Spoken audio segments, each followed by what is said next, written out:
Olá, que bom ter você aqui no podcast IS. Aqui você vai encontrar discussões sobre séries, filmes, RPG e literatura.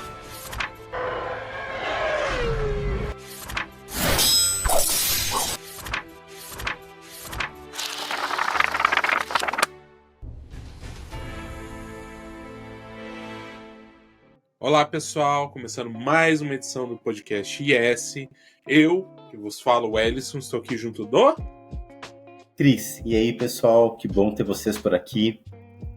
E hoje vamos falar de uma obra, de um documentário muito sério, muito importante, que trata de um assunto extremamente sério que nós, como brasileiros, não enxergamos e não acompanhamos de perto, de algo que está acontecendo no Oriente Médio, né, que é o Sem Chão ou No Other Land. Mas, antes de a gente falar sobre a obra, vamos falar sobre as nossas mídias sociais. Segue a gente aqui no impériosagrados.com.br, em que você tem um mundo inteiro de novidades, tem o nosso podcast, tem o nosso catálogo de livros, tem os direcionamentos também para os nossos 2 Instagrams, tem o RPG Live Stream da Mesa IS, os cursos que estão no Substack, por exemplo, o curso de RPG, sim, de Role Play Game, que é da onde nasceu o Impérios Sagrados. Também segue a gente nos nossos 2 Instagrams, Impérios_Sagrados e o @IS Editora. Também pedir para vocês ficarem atentos que pelo nosso site vocês podem colaborar com a inscrição para manter o blog funcionando, manter o podcast em dia funcionando, também as lives de RPG, para que a gente possa cada vez melhorar o conteúdo que a gente está produzindo. Dá uma olhada no nosso catálogo de livros através da nossa loja virtual, estantes.mycartpanda.com. Lá vocês vão poder conferir e adquirir as nossas obras com um desconto especial para Curitiba e região, né? Vai estar sem frete, então vai estar muito mais barato para você que mora aqui para adquirir as nossas obras. Também dá uma olhada nas nossas lives que acontecem no YouTube de forma quinzenal. Às vezes, por conta de contratempos pessoais do pessoal da mesa, não dá para manter quinzenalmente, mas a gente tenta manter sempre o jogo vivo. Lembrando também que você pode enviar o seu original para ser publicado aqui pela IS Editora para o nosso e-mail impériosagrados@gmail.com. Também você que escreve, escritora e escritor, faça parte do grupo da Impérios Sagrados, da plataforma Substack, que é onde o nosso blog/site está hospedado. Então, segue a gente e quem sabe vem fazer parte para a gente poder anunciar o seu trabalho também. Agora, voltamos para a nossa programação original. E também, antes de a gente seguir para o episódio, gostaria de pedir a colaboração de todos que estão nos assistindo e escutando para colaborar na ação de ajuda do RPG Bartô 2025, que é uma campanha para colaboração, para produção de um canil para pets em situação de precárias, situações de deficiência, que estão precisando de ajuda, estão precisando de um lugar para ficar. É uma campanha muito bacana que está sendo produzida com bastante apoio da comunidade de RPG. Tem a Trova RPG, tem a própria editora News Order. Então, assim, eu vou pedir muito encarecida a ajuda de vocês para com essa campanha, para ajudar os pets, que todo mundo sabe que pets é um companheiro de vida, seja na nossa vida, seja no RPG, seja na ficção, seja na fantasia, e por assim vai. Então, por favor, acessem a campanha do Catarse, que a gente vai deixar o link na descrição, e colaborem com essa campanha. Antes de a gente falar sobre esse documentário e toda a situação, eu queria só deixar algo muito claro, muito específico para todo mundo que está escutando, nos assistindo, seja pelo YouTube, Spotify ou pelo Substack, que quando a gente é pró-Palestina, fala de libertar a Palestina, ou quando a gente vai contra o genocídio que a Israel está fazendo na Palestina, a gente não está sendo antissemitista. Pelo fato de que povos semitas não se resume apenas aos judeus, também fala muito dos árabes e muçulmanos que são dessa região, que é basicamente os descendentes de Sem, o que seria o filho de Noé, né? Então, assim, os palestinos também são semitas, então não tem antissemitismo quando a gente tenta defender os palestinos que estão sofrendo genocídio por Israel nessa questão, tá? Para deixar isso bem claro antes que alguém venha dizer que a gente é antissemita ou venha falar alguma besteira sobre antissemitismo em relação a isso. Cris, uma sinopse breve sobre esse documentário. Como que você descreveria esse documentário para apresentar para alguém? Para alguém que não tem, por exemplo, um conhecimento, assim como eu, que não sou uma...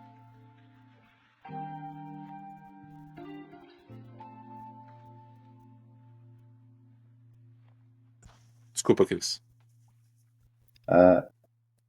Para alguém, assim como eu, que não é uma pessoa que tem grandes conhecimentos, ou quase nenhum, na história de Israel ou da Palestina, e que pouco entende do conflito que se estabeleceu, mas que sabe a importância de se ter onde viver, de ser respeitado ou respeitada na sua terra, e de não ser arrancado e arrancada à força do lugar onde se vive, em uma luta, em um conflito armado.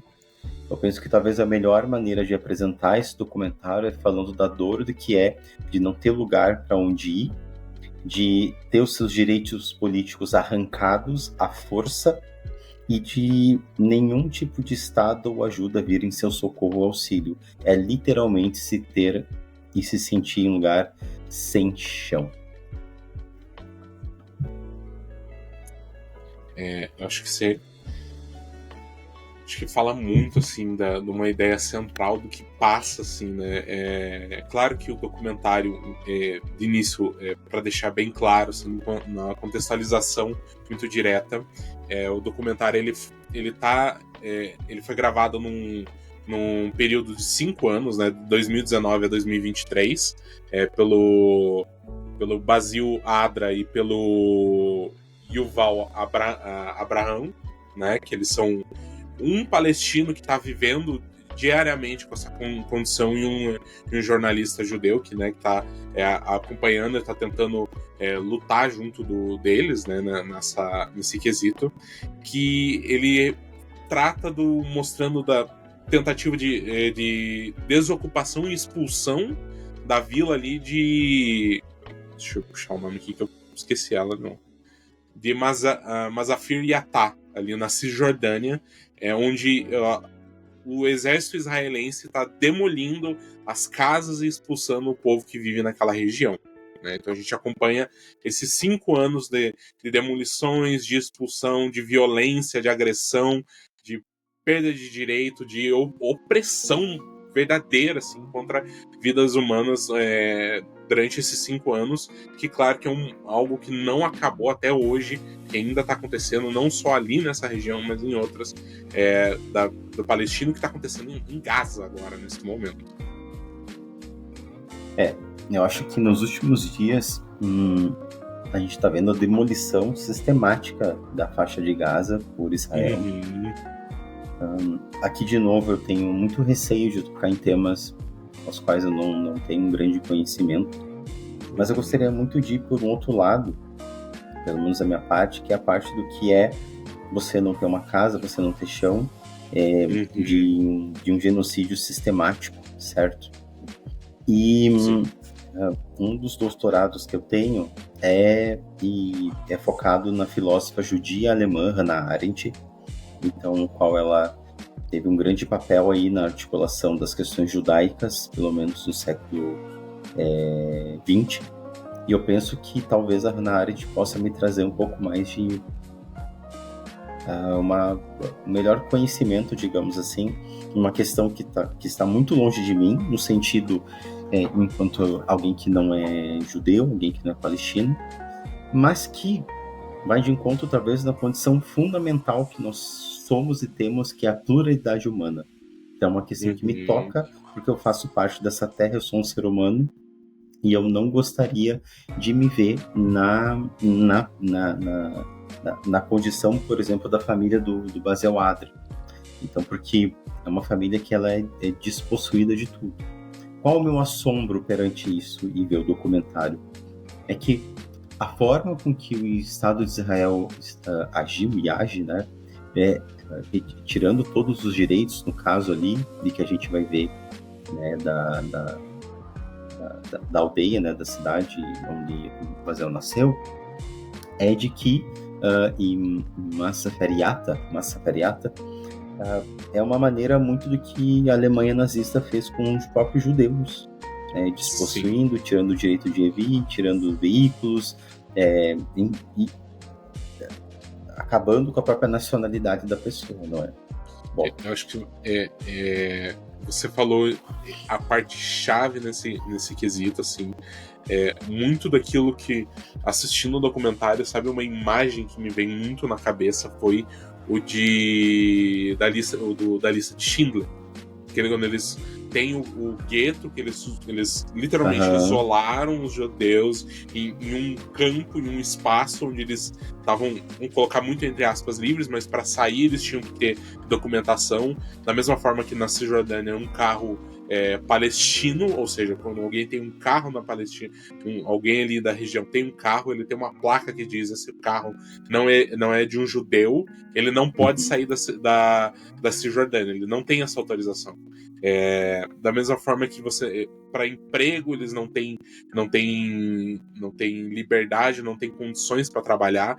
Você tem um exemplo do principal do Basil, que ele é formado em direito, ele estudou direito, mas ele tem que o único trabalho que ele consegue é trabalhar em obras, em construção, mesmo, principalmente em Israel, né? Eu penso que o outro aspecto que eu vejo, eu gostaria de esclarecer um pouquinho mais o que eu falei sobre a posição da Hannah Arendt, né, até para não gerar confusões, de que ela falava, por exemplo, havia alguns partidos ali, na época da formação do Estado de Israel, determinado pela própria ONU, não é? E ela vai falar, então, que ela defendia um Estado binacional, né, que não deveria ser feito à força somente com a liderança de Israel, mas sim um Estado que fosse composto tanto, né, por palestinos quanto por judeus. Afinal, foi uma área que foi desapropriada inteira para a criação do Estado de Israel. Ela previa que com isso Israel ia depender muito, por exemplo, dos Estados Unidos, o que é uma verdade, não é? Então depende realmente muito. Hoje talvez um pouco menos, mas ainda depende, né? Ela vai citar isso, esse conjunto, né, de pensamentos ali. Tem um livro chamado A Questão Judaica, se não me engano, acho que esse é o nome, e em que ela vai abordar, uma coletânea de textos que ela vai abordar, assim, extensamente tudo isso. E eu penso que sim, é algo realmente importante e relevante a gente pensar, por exemplo, na consolidação, sim, do Estado da Palestina. Apesar de que, nos últimos dias, últimos anos, o Benjamin Netanyahu, ele já vem falando que um Estado palestino não será reconhecido. Eu acho que primeiro tem uma coisa que está andando principalmente ali nos países que fazem parte das Nações Unidas, né? Recentemente, acho que ontem, inclusive, no dia que gravamos, Portugal e outros países a mais reconheceram um Estado de Palestina, concordaram com a criação de um, né? Você comentou um ponto da história muito importante, quando foi começou a ter a movimentação para criar o Estado de Israel, e tinha uma parte das pessoas que estavam trabalhando para que ele não fosse algo estritamente só um Estado só judaico, né? Só para o povo judeu, mas tinha uma grande luta pelo povo judeu para ser algo apenas de judeu, para se proteger de violências externas, né? Para uma questão de proteção, mas também que vem com algo muito grande que a gente pode dizer de segregação e de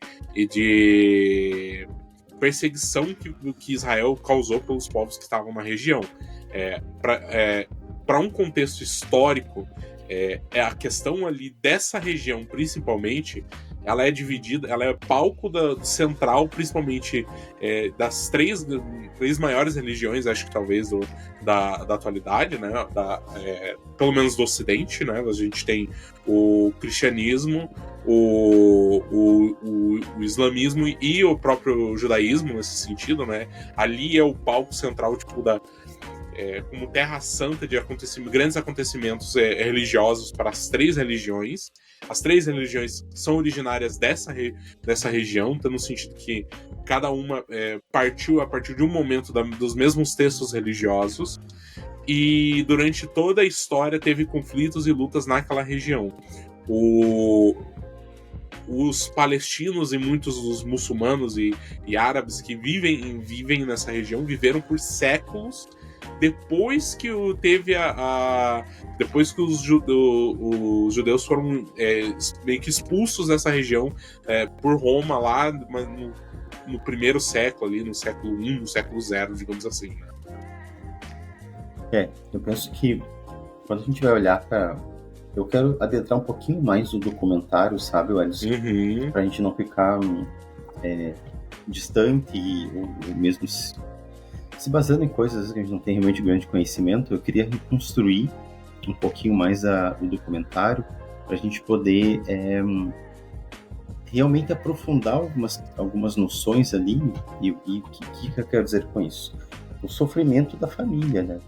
A gente tem sofrimento da família não só da família do Bazel, mas de centenas de outras famílias que estão morando nas suas terras de direito, e que aí um governo, no caso Israel, diz: olha, vocês têm que desocupar, vocês não têm esse direito mais. Essa terra que é dos seus ancestrais, que vocês construíram em cima, ou que pagaram, ou que compraram, não são mais de vocês precisam sair.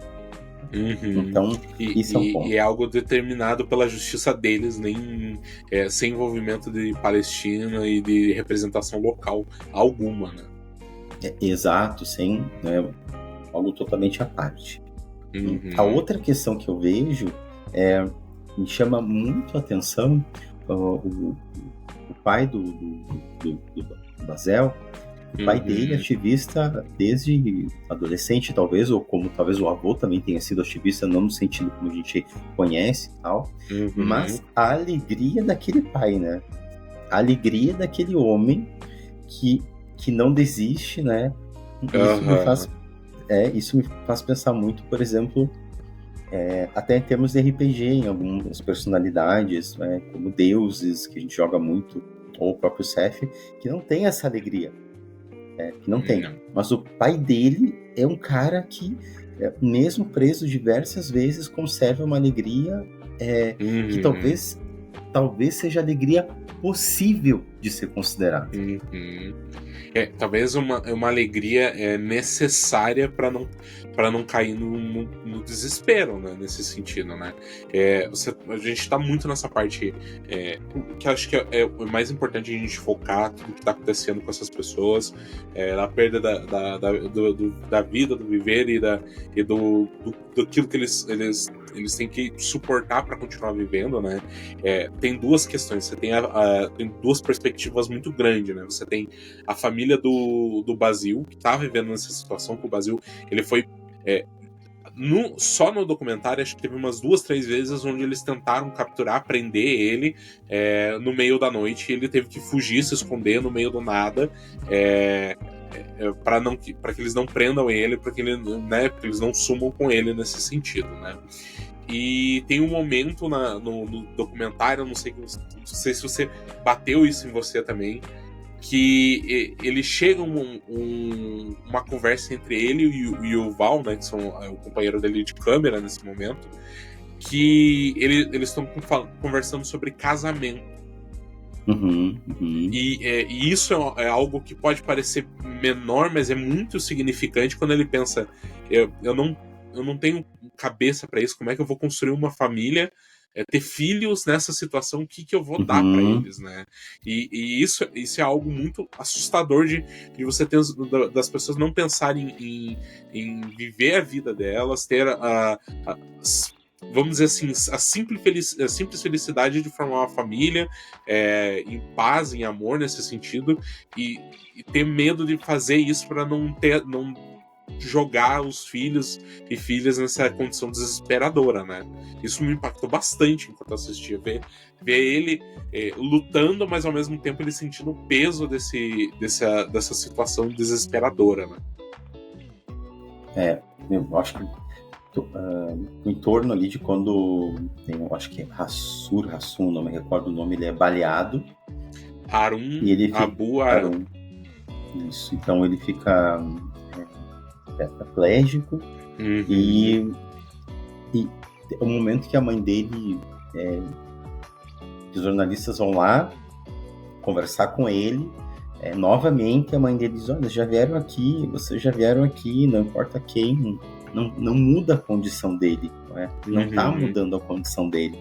Não. E ela se emociona e diz: olha, talvez seria melhor se Deus levasse ele, né? Porque eu não tenho mais, né? Difícil, é uma coisa muito crua, porque para quem não viu o documentário, tá escutando e ouvindo a gente no canal do YouTube, são famílias que inclusive estão sendo expulsas e vão voltar a morar em cavernas. Em cavernas. Então, algo que é inimaginável. E tenha na consciência, né? O caso eu ia comentar mais pra frente do Harun, mas é importante trazer ele aqui, né? Porque ele tá acompanhando toda essa trajetória durante esses anos, né? Você tem, logo nos primeiros minutos, você tem um início, assim, do documentário, quando ele construindo, trabalhando, assim, ativamente, conversando,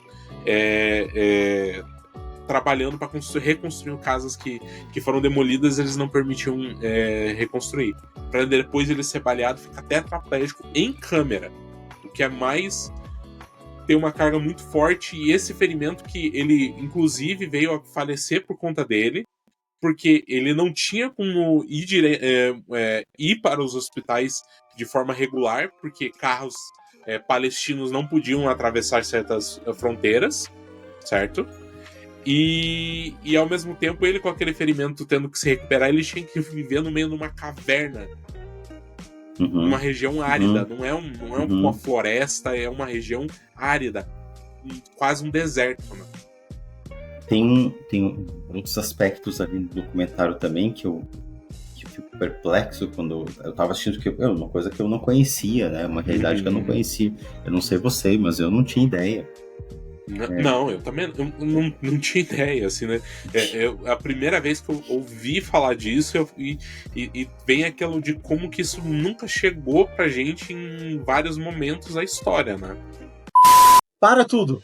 Para você continuar assistindo esse episódio do Podcast S, siga a gente no nosso site imperiosagrados.com.br para você ter acesso a todo o nosso conteúdo, que inclui não somente o podcast, mas também cursos e eventos online. Ajudem esse projeto a continuar vivo, para que a gente tenha mais um ano de podcast. Vai lá, curte, colabora, compartilha e faça com que mais pessoas conheçam a IS Impérios Sagrados, e também dentro da IS Cursos, IS Eventos e a IS Editora em estantes.mycartbanda.com. Um beijo!